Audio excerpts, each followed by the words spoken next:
for more on the Prix Bayeaux, we can bring in one of the award's former recipients, Vincent Hugeux. Vincent is an author and senior correspondent at the French newspaper L'Express. Thank you very much for joining us on the program. I saw your interest there in that previous story which we were talking about, about the Saudi journalist, a critic of the government. You clearly have thoughts about it. Clearly, it's not just reporting from war zones that puts journalists' life in danger. It seems more and more places are more dangerous to work in. Yes, I have a course in Sciences Po, a school in Paris, and then the prestigious School of Journalism in north of France, in Lille. And I entitled my course not War Correspondent, but Reporting in Hostile Territories.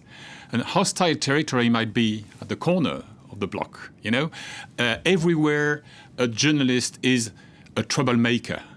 He is disturbing the interests of political, religious, economic power.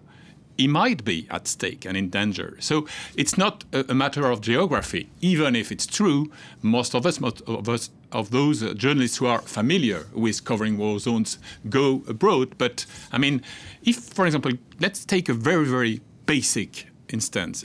You want to have a in-depth inquiry about mafia-style stuff from Russia or in southern France, you take a risk. If you want to clarify the networks of drug,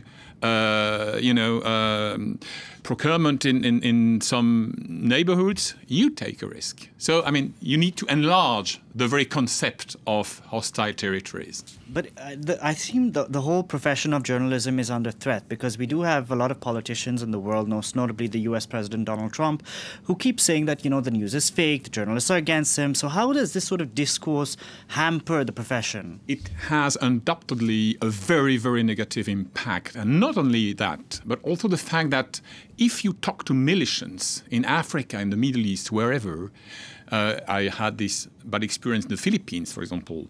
Those guys may be 15, 16, high on drugs, usually. They believe what they are told, and which is, this guy pretends being a journalist. He's no journalist whatsoever. He's a spy.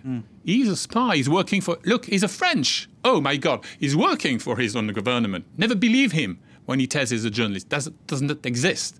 So that's another danger. Plus the fact that, the period, the era of, I would say, conventional warfare is over.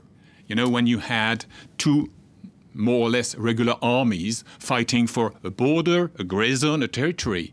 End of the game. It's not like this anymore.